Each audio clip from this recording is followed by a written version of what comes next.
Hello, everybody, and welcome back to another episode of The Log Show here on YouTube.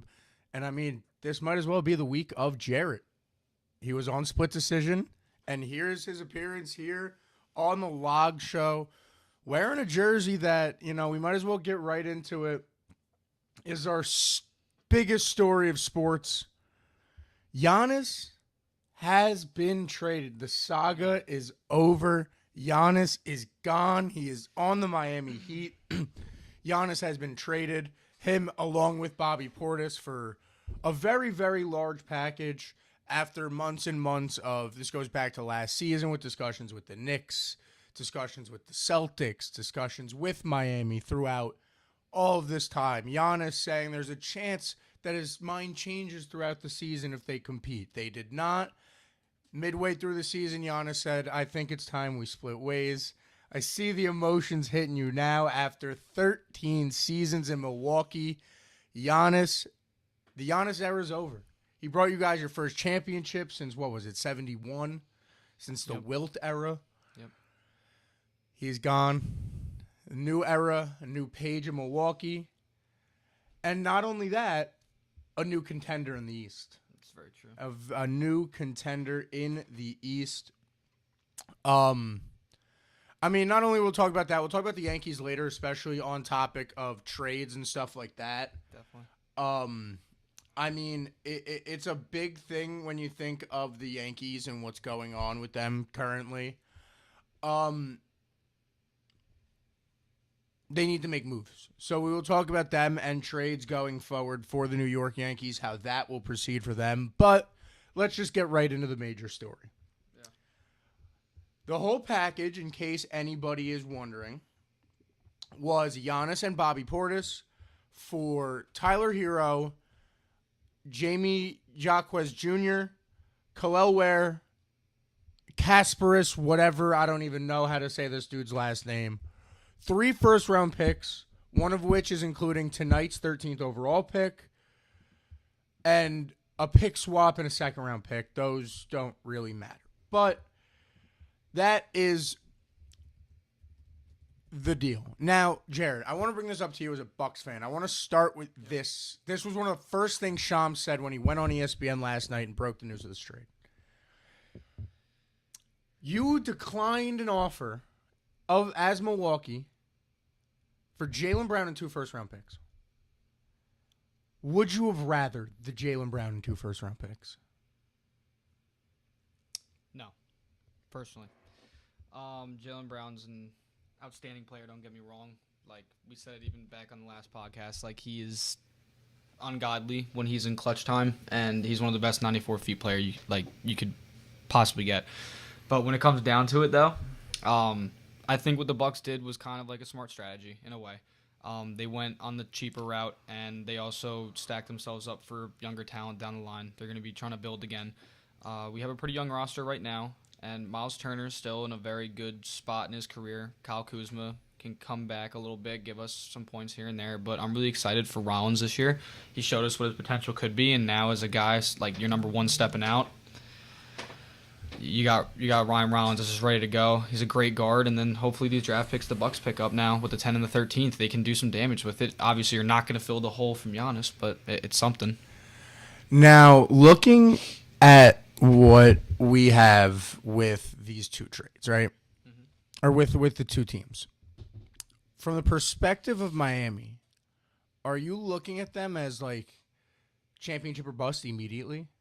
You now have Bam Adebayo, who did immaculate things last year. Bam Adebayo to a point at one point.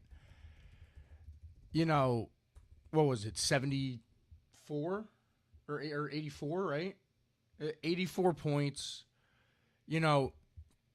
Both of them are, I would say, on the backside of their prime, but both players are very much well in their prime. You have Bam, who's also extended his range recently. Very solid player. And we're talking about a Giannis who, in 2022, 2021 when he brought you guys to the championship, was a player that defensively was looked at almost similar to how people are looking at Wembanyama right now, where like you wouldn't want to drive on him, and he's never had someone to partner with him in that front court like a Bam Adebayo. Like, I feel like defensively that team is terrifying. The best he got was a resurgence era of Brook Lopez from the Nets when we got him when he was dropping like 35 out there. Brook came in, was doing pretty solid for us, and then obviously Brook left. We got rid of Brook, and then Bobby Porter stepped in to fill that role. Like, there's been so many guys that we've had step in, fill that role. I thought Miles Turner was going to turn it around again, but like, in a way, you can somewhat compare the star talent of Miles Turner to Bam. Not the same type of player by any means at all, but just like how they attract attention from the defenses and attract attention from the offenses. Like, you don't want to drive on Miles Turner or Giannis, so that made our defense look a lot more powerful, but every team was burning us outside, hitting threes, keeping out in the mid-range, and keeping Giannis. It's going to be the same thing with Bam and Giannis unless they have more threats over there in Miami. And based on what they just traded us, it's slim. But obviously Bam is a much more offensive threat than Miles, in my opinion. But Miles can still go get you 30 to 35 on any given night. I don't know. It's a whole circle right now because you can't really tell who's going to be the winner of all these trades when they go down until you actually see the team on the court and how they actually play. It's going to be interesting. It's going to be very interesting. I mean, that is very true. I think when you look at a team like Miami, it's time and time again that, you know, I think Pat Riley in that front office is constantly attacking stars. You go back to signing LeBron, trading for Shaq, even trading for Jimmy Butler and stuff like that. And when you look at how this has now changed the landscape, do you think that they are better than those top teams in the East, though? Those Pistons, the Celtics, the Knicks, obviously. We went on a whole rant on split decision, and I was at the parade and all this. The Knicks are coming off a championship. Yep. You have these teams in the East that are the East. The East is good, is getting a lot better. Orlando proved that they're a team to mess with. You know, Cleveland, we'll see how that goes. You know, they were supposed to end up being big players for Giannis. They end up not, so they're gonna probably run it back with that same core one last time. Yep.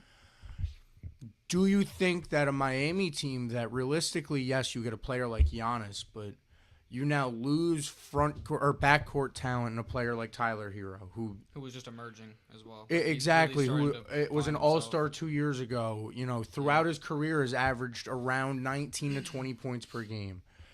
A young Jamie Jaquez Jr., who was a Sixth Man of the Year candidate last year, finished second in voting. Yep.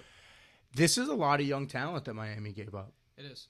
And are you in the position of Miami? Let me put it this way. This is a better way to put it. Do you think Miami still needs to make another move or two to be that championship or bust potential? Or do you think that they're in a spot right now where they are now, with Giannis, you are 110% competing with the Knicks, the Celtics, the Pistons, the top teams in the East?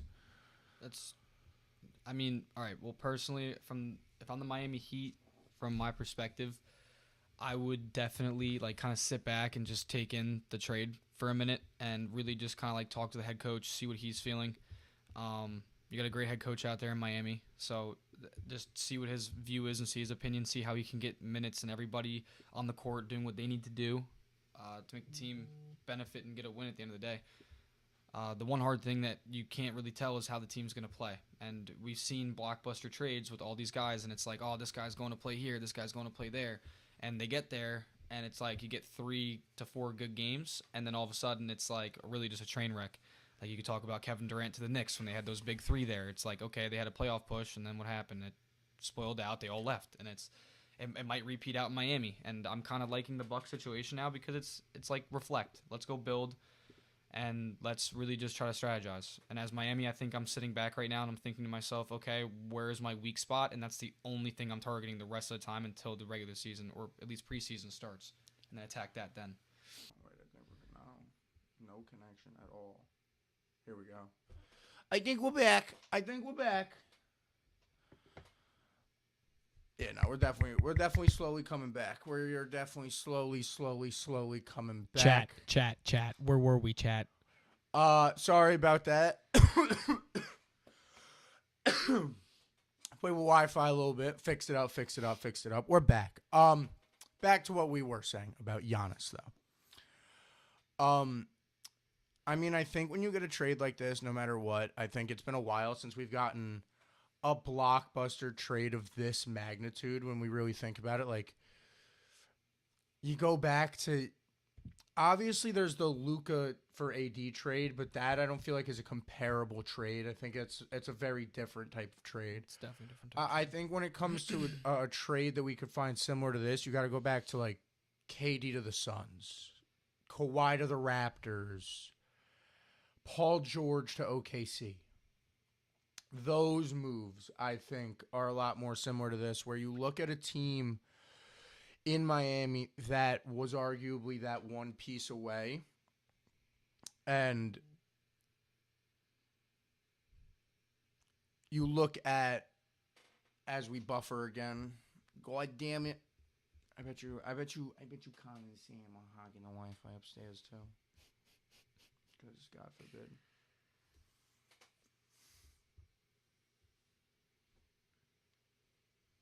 Here, I'm gonna cut. We'll be right back. I'm gonna cut away for a second. Not the card openings for those of you that actually could hear. But I'm gonna fuck with this for a second.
We are back, everyone. Look at that. Look at that. Look at us working through adversity. Just like the New York Knicks. Just like the Knicks. We work through adversity. Just we get like back. the Yankees without Aaron Judge. We get back alive. Yep. We fight. Yep. We fight. We get there. Yep. Where were we during that super long pause and interruption? We were talking about well, the actual season was before, and then we came back in and we started talking again. It was about the Heat Bucks scenario. We were kind of in depth about that. I mean, we're talking about a Heat team. When we look back at this Heat team that just got Giannis, I mean, it's not that they were terrible last year, but they weren't great. You know what I mean? They were a team that obviously they showed a lot of potential, but they've now gotten rid of a good handful of that potential. Yep. You finished 10th in the East, lost in the play-in to a LaMelo Ball-led Charlotte team. I personally don't feel like this puts them like I don't feel like I'm like as a Knicks fan I'm not scared of them. I don't know why. Should I be? You're the one you've watched a lot more Giannis than I ever have. You watched 13 years of Giannis. I know how long you've been a Bucks fan. You have watched Giannis through the entire come up. You've watched the whole build of Giannis as a player. Does he make that much of a difference? Let me break it down to you this way. The best way you can explain certain players is by their comparisons within the sport itself.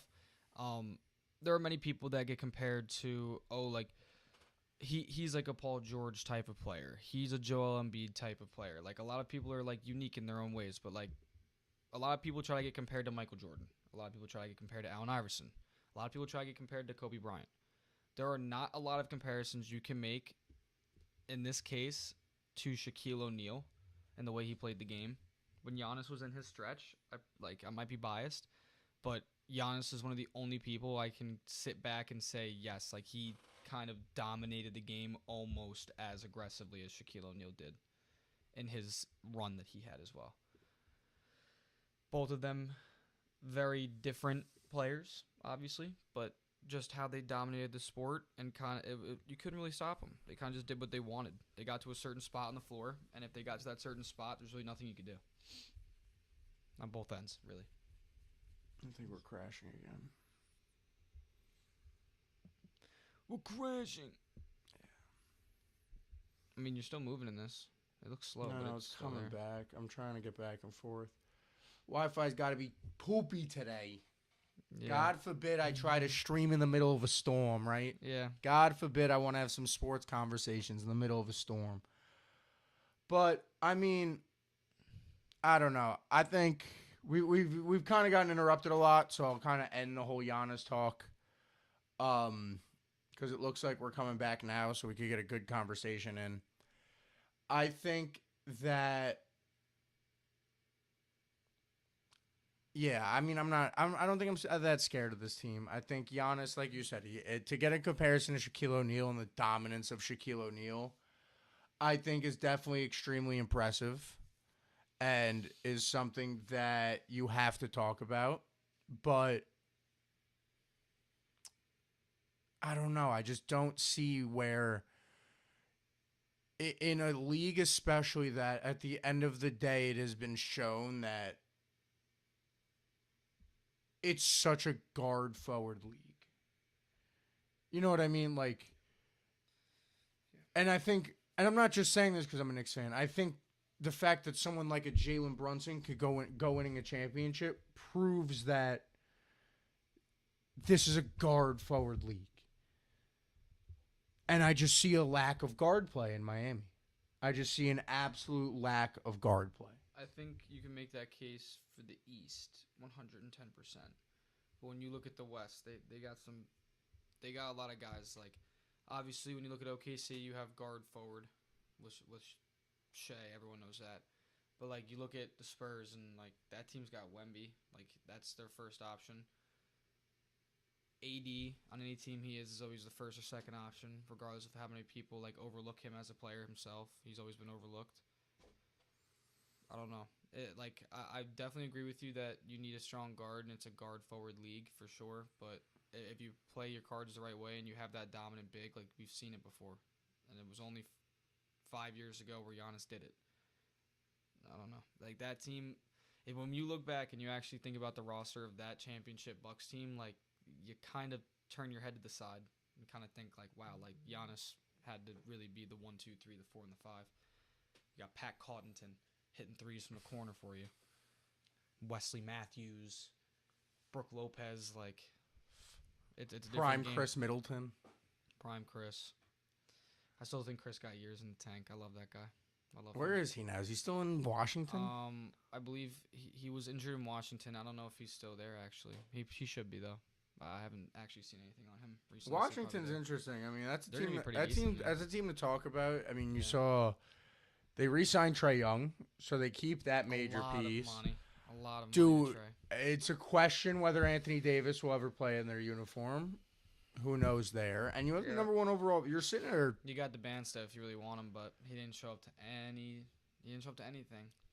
You have AJ or you have Darren Peterson. I think those are the 2 top choices. I think It's true. I think AJ's the most NBA ready.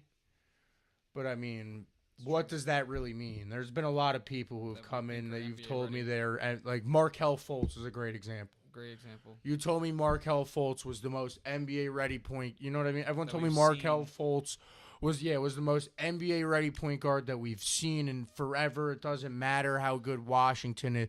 Same thing with Ben Simmons at LSU. He's the most NBA ready, built like He came in LeBron. decent, got hurt, and then couldn't figure out how to play basketball again. But when you have the spotlight on you like that, there's 2 types of people, and it just so happens that one of them shows up more than the other. Like you come in as number 1 pick, you have all these eyes on you, the spotlight's on you. You have to produce, and like you either get guys like Cooper Flagg. It's crazy I'm saying this, I'm even comparing him, but LeBron James, like those first overall picks, in comparison to the Markelle Fultz and Ben Simmons we've had, like sometimes they just crumble under the pressure. Yeah, I'm not gonna lie hard to too. do. I saw a list. Don't get me wrong. I know Colin Coward be talking crazy, bro. He had a list that he came out with on his show. I want to say it was either this morning or yesterday because I saw the clip this morning. It was top 10 players to build your team around, right? He had Jalen Brunson at 8. He had Cooper Flagg at 3. He had Cade Cunningham above Jalen Brunson. Jalen's older. But he was trying to argue that they were just better. Jalen Brunson won 7 trophies in a single season. Okay. You're gonna sit here and say besides this 1 year Jalen's had that overall he's a better player than Cade Cunningham? Yes. I think as of right now, I disagree. Jalen Brunson's a better player than Cade Cunningham. I can see the argument. I strongly can disagree, but I will say he's definitely better than Cooper Flagg. Cooper Flagg yeah. is ridiculous. I think you also saw. think I'm Cade not. Cunningham is a I'm better not player gonna as well. lie. Maybe this is if I wasn't glitching and lagging, maybe this would be a clip on TikTok. I'll be the first one to say it right now. I think Jalen Brunson's better than Victor Wembanyama. I think we saw that in the finals. We're talking about a man who dropped 45 in a closeout game. Yeah. Also dropped 15 in Game 3. Like, we're talking about a man who, like, time and time again has been told that he's not this good of a player and goes out and proves it every single time. All right. 45 in a I'll closeout give you game. that. I'll give you that. I think he's better than Wemby. Like, I think as of right now, if we had a current NBA like top 10 players in the NBA, where would Jalen Brunson stack? And are there any guys you'd put over him? yes, I don't think he's the best player in the league right now. Where, like if you were to do a top right now and you were to put Jalen Brunson in that top, where would you put him? Probably 5. Like, probably somewhere in the top 5. Somewhere in the top 5. Like, I think band for band, like, Luka's better than him, fully healthy. I think Giannis fully healthy, probably better than Jalen Brunson. I think There's a lot of guys when they're fully healthy. I think Shea when he's fully healthy. yeah, I'll give you Shea. I think Shea fully healthy is better but I think those are the 3 I think I have an argument with 3. everyone else. Jason Tatum when he's healthy. I think I have an argument. You think you have an Okay, I can see that. I'm gonna see if I can keep getting little with some names and just see when they're like fully healthy. If we could put Jalen Brunson above them in a top 5 in the NBA currently. Because like there are a lot of guys, but when you think about them, it's like they haven't accomplished a lot of stuff Jalen's done. That's what I mean. Like that's what I mean. Like when you sit there and you really break it down, you look at what Jalen Brunson has actually done. It's just it's people hate it visually. I don't hate it at all visually. I really don't. Like it's like an AI situation. It's a guy that's like underwhelming in stature, but overwhelming in heart and grit, and like everyone wants to root for those guys. No, but I think when it comes Personally. to the media just wants to stand so tall on the fact that they were right about the Knicks being wrong about Jalen Brunson. Where like I think us as the casual fan and the Knicks fan feels that way. They like the workhorse that Jalen Brunson has become. They love but I think when it comes to the media wants to be right so bad that they're never going to give him the credit of what he's actually been doing. It's true. Also, I'm going to say 100% healthy. I have 2 more names, Cade Cunningham and Anthony Edwards. I think I have an argument for both of them. For both. I think I have an argument against both of them. I think you can't argue Anthony Edwards. I think Anthony Edwards is a much better overall player than Jalen Brunson. I will, and yes, different divisions, different situations, different playoff situations, different injuries on their teams, certain situations, whatever it is. But I can see the argument for Cade. I can't see an argument for Anthony Edwards. He's too good. He is a once in a generation. But then why couldn't he get it done against the Spurs? Jalen could. And then let me also say this: if OG Anunoby's injured and he's out on the sideline, or Cat injured out on the sideline, is Jalen Brunson having this playoff run without them? Look at Game 5. When it came down to Jalen Brunson needing to do what he needed to take over to win the game, he did it. Up 3-1, like you never want to, but you have the cushion room to not have to worry about the immediate win in that situation. Everyone wants to ring it. Everyone wants to ring it immediately. Yes, I agree with that. Being up 3-1 as a front office and as a whole bench, you see a couple of your stars out, you're kind of like, all right, like you know what, like let them rest, give them a little bit of time. Yes. Jalen showed up. Yes, he did. Of course, I'm not taking that away from him. That's one game.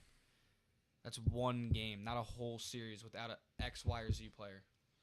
So, while every single time we can sit here and say Jalen this, Jalen that, I absolutely 100% know that there could be an argument for it. There's just so many what-ifs that are still surrounding it. Now, the only way all these what-ifs that we continuously see around the Jalen Brunson era that we're in right now is what he does season 2 after a ring. If he goes out and he wins the MVP of the league, I will look you dead in your eye and I will say that Jalen Brunson is a top 5 player in the NBA, even top 3 if he goes out. And if he goes out and wins an MVP, I'll sit here and I'll put the argument up that he's the best player. Because at this point, we remember when it was the battle, and it was Embiid, Jokic, and Giannis for 3 years. It was those bigs, 3-4 years just battling for who was going to get that MVP, and then all of a sudden now who is it? It's Shea, and it's all the guards again. Yeah, it's all the guards again because now we're getting into a guard forward era of basketball. It's insane. It's insane. We'll stay in New York, though. We'll move on and we'll stay in New York because I think both of us very much want to talk about this because this is a team that me and you are agreeably passionate on. Flip the hat. I love it. My World Series hat where we allowed Nestor Cortez to touch the mound. Yeah, I saw a video of it before while we were sitting down here doing research, doing like our pre-show stuff. I saw a video of it. It was like the moment every Yankee fan believed, and it was like Judge's home run, and then Jazz hit it back to back in the first inning of that game. Everything. Oh my God, we were just flying high as fans there. But speaking of that, I think we are no closer than we have ever been since. I think we are right there with as close as we were in that 2024 season. I do genuinely think that this Yankees team is right there. We are. We're on the cusp. It's right there. But we are getting to the middle of the summer. You just hit the Aaron Boone quote, by the way. We're right there. We're right there. We're right there. But as I'm saying, I do feel that we are in midsummer now. We are in late June. Here we go. This is where, the Yankees start to struggle, as they are doing. They've lost 4 of their last 5. Lost to the Tigers last night. Lost 3 straight. 5-5 in their last 10. Still no Aaron. Still no Aaron. Still no captain. Still no father. Still no Fried. Still no Fried. Still no Daddy Fried. Excuse me, French. And speaking of that, with Fried and the starting rotation and midsummer coming up, we'll talk about the biggest trade news, and then we'll get into what we feel like they need to do. There's a need to do, there's a want to do, right? And there always is, especially when it comes to the New York media, especially when it comes to the Yankees. I want to say we're on the same page for the need and want. And the New York Yankees. And the big news right now is Tariq Skubal. Tariq Skubal is being shopped. And the top 3 names being thrown out there are us as the New York Yankees, the Los Angeles Dodgers, as I throw up in my mouth. Because they just spend money. Yeah. And the Atlanta Braves, surprisingly enough, which I like to see that. I've also seen the Brewers up there very high. Which I like to see those smaller market teams try to go get someone as they're playing well. Atlanta's having a great season. Yep. Milwaukee's having a fantastic season. And both teams, you already look. You have Chris Sale and Jacob Mizraowski. They just want the 1-2. That's what I was about to say. Especially in a spot like Milwaukee, if you can add a Tariq Skubal along with a young pitcher like a Mizraowski, the best in baseball. what you could build there, what Mizraowski could learn from Tariq Skubal as well, it would be a great idea for the Brewers. But going back to needs and wants, I love Tariq Skubal. I think he is, on his best day, the best pitcher in baseball. Absolutely. I think, when we talk about it, like we talked about this as a joke on Split Decision and with Vin before with the whole Skeens Skubal thing. Skubal is something that you don't see at an elite level as much, I think, in this era of baseball where we have you have a lot of elite fastball pitchers, I feel. Yes. Especially with the Yankees. Cam Schlittler's a great fastball pitcher. Cole's a great fastball pitcher. He's still working on it, but Rodon's another one that he throws his cutter a lot. He's throwing a lot of those moving fastballs. Yeah, but they're still he's not throwing up and down. His velocity is not there, but he definitely, on a good day, Carlos Rodon could put it through a keyhole. So exactly, like even those dudes that you look at as movement dudes, like a Rodon, at the end of the day rely on their working off their fastball. And you're looking at an era where people are throwing triple digits casually. Easy. So to have somebody as elite as a Skubal, to see what it reminds me of almost like Kershaw.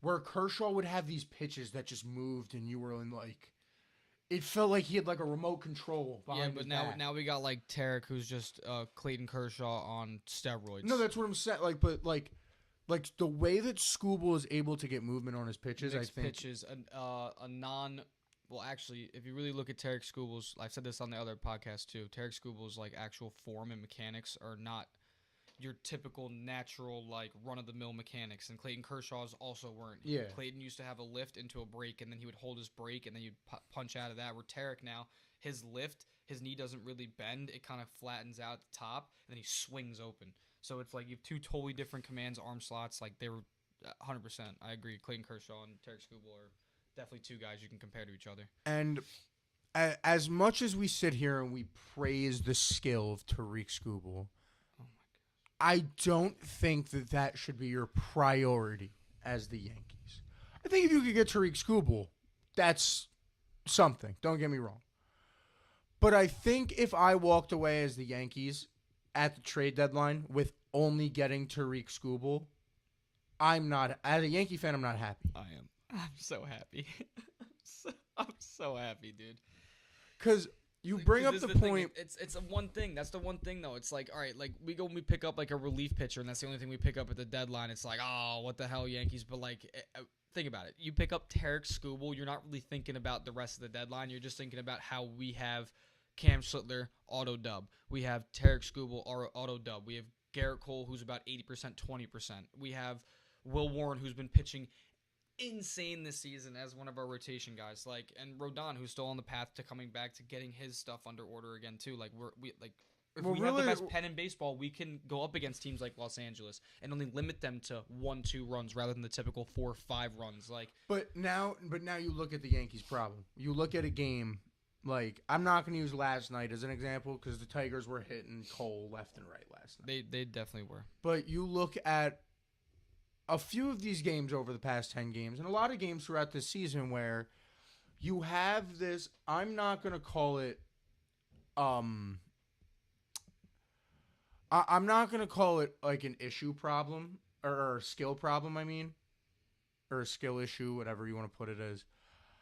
I'm going to call it as a consistency problem when it comes to this late bullpen of the New York Yankees. And what I mean by that is David Bednar is a great example of it. David Bednar, when he is on, I'm not worried about David Bednar. So good. But he has these 2-week periods where he can't save a game up by 4. And you have that not only in just him, you have that in Camilo Doval, extremely streaky. He's the guy that can come in there and throw 9 pitches, or he's the guy that can come in there and give up 9 runs. Exactly. You have that in what's his name? In Cruz. Fernando Cruz. Again. I love him though. He's been the most consistent guy out of that bullpen. He's not even the biggest name. So why are we So we're going out here spending big baller money on all these big names, and in reality, Fernando Cruz is kind of like our most consistent guy. Yarbrough's a lost cause. That's what scares me is even if you go and pay this price for Skubal could go have a 7-run no hit, 1-hit run.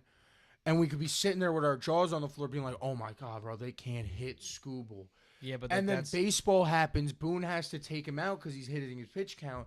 And Camilo Doval gives up a 2-run home run. Yeah, but this is the thing, though. Guys like Doval and Bednar feed off of momentum of the game itself and the situation. When you look at these games that they come in and they're not consistently doing well or shutting guys down is because they're coming into games where the games, yes, are close, but they're highly offensive, high scoring, this or that. Like, they're not so used to, unless Schlittler goes 7, he only goes 5. Like, he averages 5 innings a game, Schlittler. Same thing, like, Fried's the only guy that we really get deep past the 6th inning.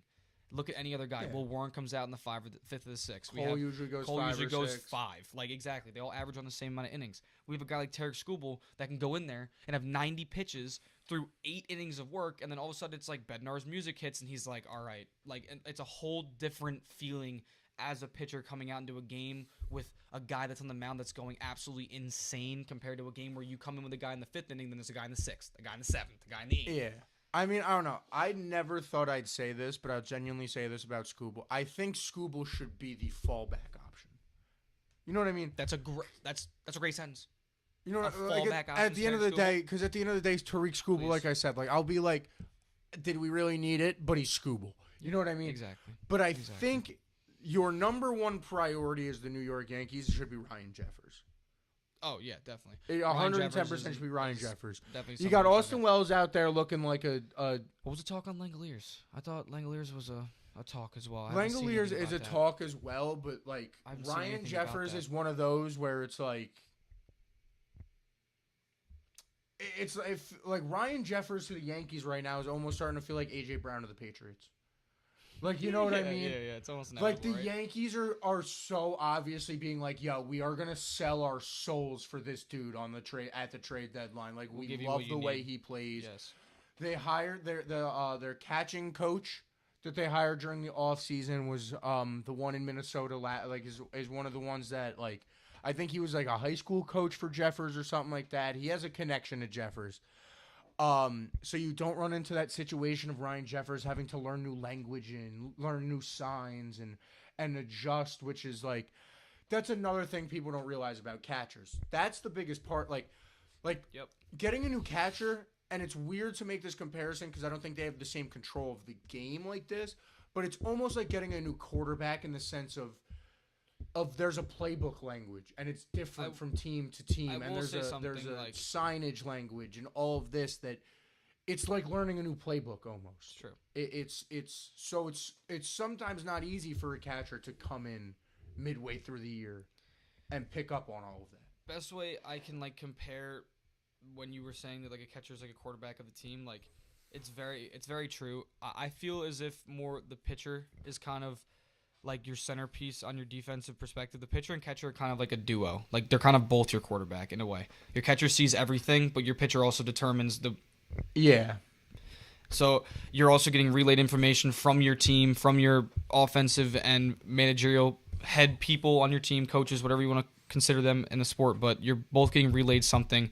You're both sending a message to each other, and you're dictating how the game and all the players around you are going to play. And 9 times out of 10, when that ball goes into the air, everything that's being communicated is coming from the catcher or another guy out in the field who's relaying it. The catcher is still going to have to be yelling and be positioning people because he sees everything. So it's a huge pickup. And another thing that the Yankees can go out and get that's also kind of a need is a lot of teams right now are looking to go get that third baseman off their hands. And I'm telling you right now, if we go get Ryan Jeffers, I don't think Ryan McMahon's job is going to be safe on the Yankees for any long time soon. But also Isaac Paredes, after that trade goes through, we look for a third baseman. We still have Ahmed Rosario, and we still have Kabi who could maybe make the move over there. I don't think Jazz is very comfortable over there, but we can go out and try to get somebody like Isaac Paredes as well. Yeah, that's the only other one I like, though. Like, I like Jeffers and Paredes. Anybody else? There's rotation guys. Like, there's also what's the 2 relief pitchers from Miami? I'm blanking on. Bednar or Bender, whatever his name is. Yeah, right? it's Bender and someone else. Anthony Bender, and then there's a Rockies pitcher, but there's only they're talking to the Marlins for Anthony Bender. But again, and Brennan Bernardino from the Rockies. I do think taking a shot on one of those relief pitchers is good. I mean, you did it last year with Camillo and Bednar and those guys. I think just getting the shakeup in there will also motivate some guys. Again, I love the idea of, if you're going to do it now, of maybe giving what's the guy in Scranton in our farm system that I'm blanking on? Not Elmer, the other pitcher. I know exactly what you're talking about. Yeah, get me his name real quick. But they've had him running in the bullpen as of like 2 months ago instead of starting. And I would love the idea of maybe that's another shakeup you could do. You know what I mean? Is it, if he has been pitching well in the bullpen, I haven't really kept up with Lagrange. it. Yeah, Larange. Yep.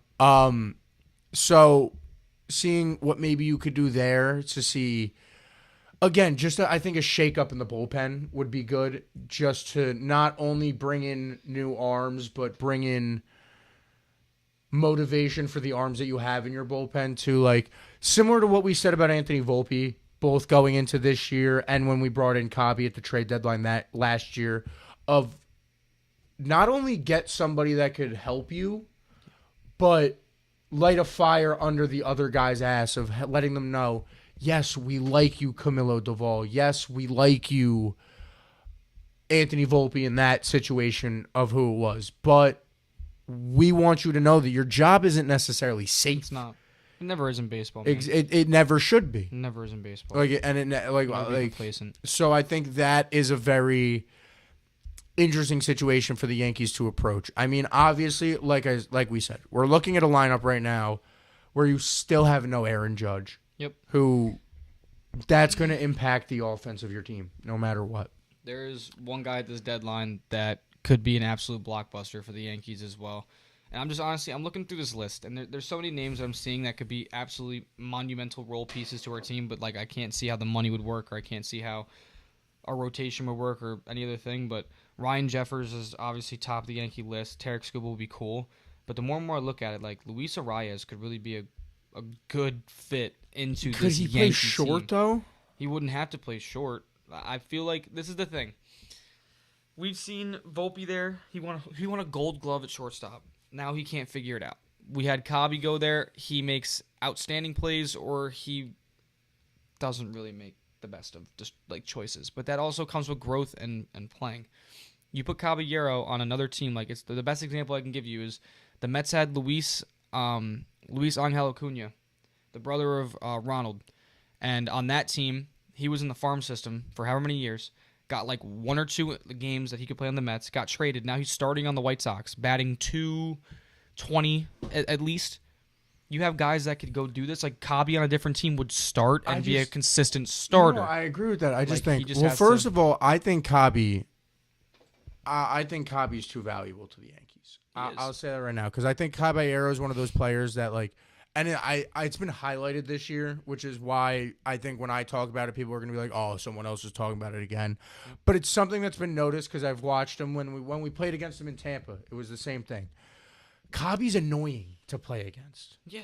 He's annoying. He's in it for the mind games and he's in it for the theatrics. And you kind of need a guy on your team like that. And that's a part of baseball that I do feel like has been somewhat lost with the rule adjustments. Which, okay, I'm fine with the rule adjustments. I've gotten used to them. The game needed to speed up. And the game is more popular than it has ever been because of these rule changes. But there was a side of the old rules where there was a whole mind game to stepping out of the box 3 times and picking someone off 5 times in one at bat, and there was a game to it. And Kabi has found a way to continue that with this rule set where he does that thing where he doesn't look up until 8 seconds, until literally the second he has to. And he does a lot of stuff like that where I feel if I'm gonna say goodbye to these shortstops that I could say could go be successful somewhere else, it would be Volpe. Okay. Now this is what I'm gonna do in this moment. I'm gonna read out the stat line between Kabi, Volpe. We're both gonna sit here and we're gonna agree on who we'd rather have our starting shortstop be, and this is progressing into the next 3 to 5 years, next 3 to 5 seasons. Okay. So as of right now, Kabi has 65 games played. Volpe has 29. Volpe's just shy of having half the amount of games played that Kabi has. Now if we look at at-bats, Kabi has 213 at-bats. Volpe has 93. Again, just under half, shy of half.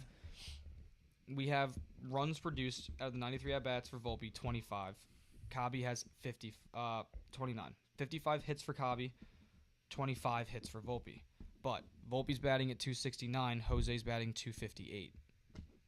Kabi has 47 strikeouts. Volpe has 29 strikeouts. And I feel like the last important stat that we go off of here is going to be their home run production. And then I'll do their stolen bases, and then I'll finish at that. Home run production that we have for Kabi, he's at 7. Volpe is at 1. Okay. What's the strikeout rate too? Strikeout for Kabi is 47, and the Volpe strikeouts are 23. And then you have stolen bases. Very similar. It's literally half. And then you have stolen bases. Kabi has 17, and Volpe has 6. So it's like you kind of look back and you sit here and you say they're kind of playing very, very similar. That's what, like, statistically they're very similar, but I think I'm taking Kabi just because of those stolen bases, because of the. I don't know if there's an errors on here that I could check either, but that would probably be high. There definitely aren't any errors I could check, but I don't know. So that's a hard decision. It really is. I don't know. I think I lean Jose. I probably lean Jose too, but that's just because we've been itching and scratching for our Jeter. And Didi was the closest thing we had to him, and now it's like we don't really expect much from our shortstop position anymore. Like, you know what I mean? Yeah, and I think also like Kabi in areas that aren't showing up on that stat sheet, like yes, stolen bases are there, but I think Kabi's just a smarter base runner in general. Yeah. Like there was that Anthony Volpe where he got thrown out at third, like against the Reds, like 2-3 days ago. I can't remember if that was the last game or the second to last game of the series. But where he hits that double, and I think every Yankee fan saw him round second and went, "What are you doing?" Yeah, like you're insane. So I think just with the intangibles, I like Kabi better, and that's the big thing there. That's where I just don't see where Luis Ariz fits into this team. He plays anywhere you need him in the infield, and he could be a DH for a time when we don't have Giancarlo. Somebody else on that list, though, that I did see interesting, who was actually Luis Ariz's teammate. Yeah, it's Matt Chapman. That is an interesting one. That is somebody who's been rumored with the Yankees for a long time. Forever. But then every also time, see Jeremy Pena out there. Yeah, when he was sent to San Francisco from Atlanta, he was rumored for the Yankees talking. And especially if you were going to have to move McMahon in one of these moves, which is very plausible. And even if it's not plausible, or even if you don't end up moving McMahon, we're not going to act like McMahon's job is necessarily safe. You know what I mean? Like, McMahon is not a top 5. I'm not saying that Matt Chapman is, but, like, Matt Chapman is a better third baseman than Ryan McMahon. I think that's a pretty obvious statement to say. I don't think I'm... Both definitely defensively prominent players, but I think it's safe to say that Matt Chapman's defense outweighs Ryan McMahon's defense, therefore puts him at a higher clip. No matter what they bat. They're both defensive players. I think Chapman's probably batting better, too. Yeah, probably. He's just... Rafi, DHs every single game? And that's so funny that Rafael Devers gets mad because he's not the day-to-day third baseman on the Red Sox anymore, gets sent to San Francisco thinking he's going to be day-to-day, and then they start Matt Chapman, who's a much better defensive player at the third base position because Rafi didn't want to give up third. I think he wants to leave San Francisco too. Yeah, but he's even if he wants to leave San Francisco, he'll be the day-to-day if they give it to Chapman. I hate players like that. I hate Rafi Devers is just one of those dudes where it's like not only just stuff talks, I wouldn't want him on my team. Yeah, not even stuff like it's just a dude who just complains. You got to make sacrifices to get what you need in the long run. He's not willing to make sacrifices. Not at all. Yep. You look at a team like the Dodgers, and you have guys making sacrifices left and right for playing time, money, all these other stipulations. Like, they're still getting paid out. Don't get me wrong. You have Yamamoto willing to close in the World Series. Like, like it's just different. You just have guys that are there for more than just the money and just for the. It doesn't surprise me that let me put it this way. Yes, the Red Sox are struggling this year, but it didn't surprise me. And the more he talks, the less I'm surprised that the minute he was traded from the Red Sox last year, they became not just a playoff team, but a scary much better team. Yeah, and I don't know what happened with that fall off since then either. The Red Sox were dangerous, and now they're just a very hit or miss. I don't know. Same thing with the Mets, bro. The Mets were scary last year too. They've completely fallen off. That as well. They've completely fallen off the edge. There's just it's starting to get into that humble sweet spot now where we kind of see the teams that are being built, and you just see who the contenders are for this clip of 5 years. The same thing in the NBA, same thing in the NFL. You have those teams that are always consistently good. I think also you're looking at comparing the Mets and the Yankees. I think a big thing is this. For example, a Jazz Chisholm on the Yankees. I think the Yankees know that even with Jazz is struggling, having a bad year, which this year was actually a down year for Jazz. A little bit so far. Jazz, as much as everybody said he didn't fit the culture when he first came here, I think has bought in completely, and is not only bought in completely, has become a glue guy for the Yankees. And I think you look at those types of teams, I think a lot of those teams that were good last year, outside of the Red Sox, where I think it's kind of just a young thing, the Mets, that example, you got rid of your glue guys. Yes. You got rid of Nimmo and Alonso. That was that culture. That was that team. That was the culture. They brought the fans to start watching the Mets, and then slowly, silently struggle, and then all of a sudden stuff started getting pretty bright and pretty nice, and you get rid of your dogs. You get rid of your roots. I think that a lot of teams the Mets, when you're so focused on money, like Steve Cohen is, you blank on culture sometimes. I don't see the Yankees. I think the Yankees would need a big bag of prospects to get rid of Jazz. Not because he's that talented, because he means that much to the team. Yep. He brings the team together. You got rid of that with Nimmo and Alonso. And I think that's why the Mets are struggling so immensely. Absolutely. Is they don't even know their own identity. No. You know what I mean? They're trying to find it still. Juan Soto is not as good a player as he is. He's not a culture starter, and he's not a culture bringer. He's just somebody who goes out there and plays the game of baseball at such an elite level. Yeah. He's just somebody that you need those guys that are fighting and struggling day in and day out to keep their jobs, keep their stuff in the rotation, and then build themselves into that player. That's what Pete Alonso was. Bo Bichette, you signed him to a 1-year deal that everybody, even Bichette, knows that he's not coming back next year. It's either right now, and if we get somewhere I like, maybe I come back for the right money. Yeah. But if we don't get where I want to, I'm out. See ya. You know what I mean? The only guy that sitting in dead last cultures there in the NL East. In the Mets situation would be a Lindor, and I think that he just got so hurt when, he lost his dudes in Alonso and Nimmo, and I don't know, I'm speculating. I listen to a lot of WFAN, blah, blah, blah, but I don't think him and Soto get along very well as well. Yeah, I don't think they hate each other. No, they don't. I don't think, you know what I mean? It's hard. But I don't think they get along, if you get what I'm saying. It's hard. But yeah, I don't know. I think Jeffers has to be the attack though here for the New York Yankees. I'm gonna be honest. I think Jeffers. Byron's also coming out of there. Jeffers is a lefty too. Am I correct? Is Jeffers? No, he's a righty bat. No, yeah, Ryan Jeffers. He's a righty bat, and he's an excellent catcher. Excellent. Oh yeah, he's. And again, you have a situation I don't hate Wells, but he's not. He can't hit the ball. I need somebody who I'm gonna also trust on the offensive end of the baseball.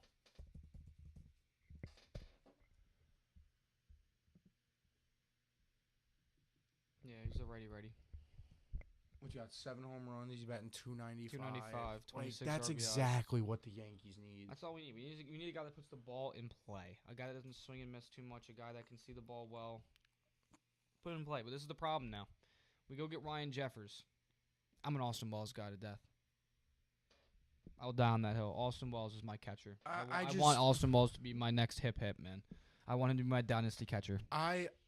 I just said that. I don't not like Austin Wells. He just can't hit the ball. Is where it But he goes into the. But we see the potential he has of hitting the baseball. like. Don't get me wrong. I think Austin Wells defensively is one of the most underrated defensive catchers in all of baseball. I think he's one of the most underrated catchers. Period. Period. But in baseball. I just the lack of just anything on the offensive end of the ball, and then also that side of it. And this isn't a knock on Wells, All right. but Wells isn't good against righty pitchers.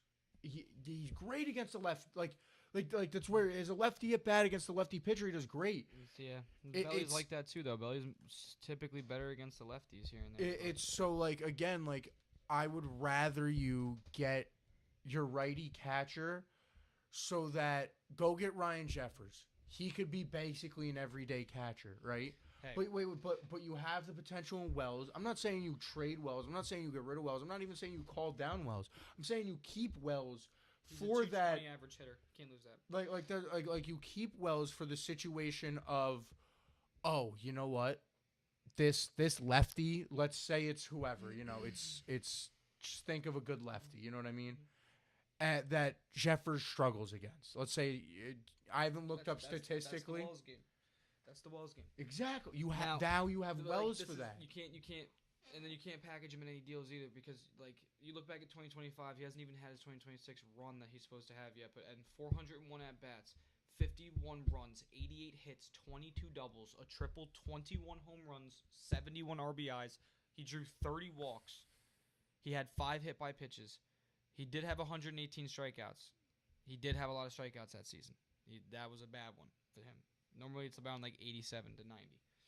But he's a 220 career average batter. He batted 230 2 straight seasons in a row. His on-base percentage career-wise is 300. His slugging is 400. Like he's a great catcher. And now you add Ryan Jeffers into the situation where, let's say, Austin Wells is having a guy that's coming in as a righty. Ryan Jeffers career-wise is 5 for 13 off of him. All right, let's throw Ryan against the righty today. Yeah. But then how long does it become Ryan's job, Austin's the backup, or it's Austin's job, Ryan's the backup? How long does that go for? If we get Ryan, I think Ryan has the job. As soon as he gets here, you think it's Ryan's, no matter what. Because of the season Wells is having. I think if we're talking about the Yankees are very. I think if we're talking about though. if this happened at the trade deadline, like I think there's a reason that like when you look at the difference in seasons, there's a reason that this conversation is happening this season and not last season. That's true.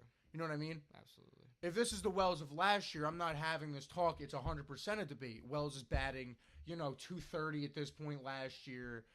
It's a whole different conversation. Had like 8, 9 home right runs. now, we're talking about an Austin Wells that's batting on the interstate. You know what I mean? 162, 4 homers, 7 RBIs in 49 He's games. like played, Austin Wells is at-bats. struggling. And it could be a situation that if you're looking at Ryan Jeffers, I haven't looked into the contract, so I don't know what the Ryan Jeffers contract situation is. But if it is one where he might not be here for a while, it could be a similar situation to the Volpe one of let's bring this guy in, Wells. This is going to light a fire under your ass. But not only that, this is a dude who's a little bit more of a veteran than you, Wells. It's a dude who's had probably help you here. Exactly. Take some notes. You know what I mean? And come back next season. We're not going to pay the big bucks for this guy because we trust you to just develop a little more. I mean, the Twins still are third in the AL Central. Do you really think they're going to push out Byron and Ryan before the trade deadline? I think they know that they can't. That their team, they're not good enough to get over the hump. I think they could beat out Cleveland. I think they're complete sellers right now. You think they're From done? what I've heard, I think they're done? completely selling. All right, I guess they're going belly up. It's hard to it hurts because like you seen what Byron Buxton's done there, and you see they went to go get Josh Bell. They got Ryan Jeffers. They got some good pitching. I know it's just hurts. It's an interesting decision to make as a front office because like you only have so much of a window to go belly up at the right time. If you get what I'm saying, you know what I mean. We could package Royce Lewis and we could package Ryan Jeffers. We can go get a third baseman and get a catcher. And see. That's what I mean. There's options. They're gonna go young. Options. You know they're gonna go young. Yeah. I mean, I don't know. That's all. It's all. I think Jeffers just fits what this team needs so well right now. I think it's such a match made in heaven type of trade where the Yankees are never this open about a trade target. No. And like they're shouting from the mountaintops. Like you got Cashman practically sitting like you practically got Cashman sitting at the top of the Empire State Building going, "We're going for Ryan Jeffers." Like that's how big of an it's been a story for months. The Yankees are very good at not disclosing certain information they have about certain potential picks and or trades. I mean. And we are you never all know. over Maybe Ryan Jeffers right now. Maybe we're over Ryan Jeffers because we're going for someone else. Maybe there is a Langoliers trade. Maybe there's a for all we know, a sell your soul type of trade, and Cal Rowley's coming cross country. Who knows? But that's what the speculation is for. I think that's all we got for today. Jared, thank you so much. Thank you for having me, man. Fans, I think over the summer, get used to him a little bit more. I think we're going to be seeing a good handful of Jarrett this summer. So I think get used to him more. Thank you, everybody, for tuning in. Everybody who watches after, thank you for sitting through us through the technical difficulties, through watching when I'm lagging and you hear me even though I'm frozen like this. Whatever the situation is, thank you guys. Like, subscribe, hit the bell icon. You know all the stuff. Follow me on all my socials, Log Show on everything. Especially with more people being involved. Look for more content, more of that basic. What are your top 5 moments in sports? All that content that does legs on TikTok. Look for more of that over there. Stuff on the YouTube. I'm just constantly trying to push stuff. So stay tuned, guys. Thank you so much for tuning in. I will see you guys later. Peace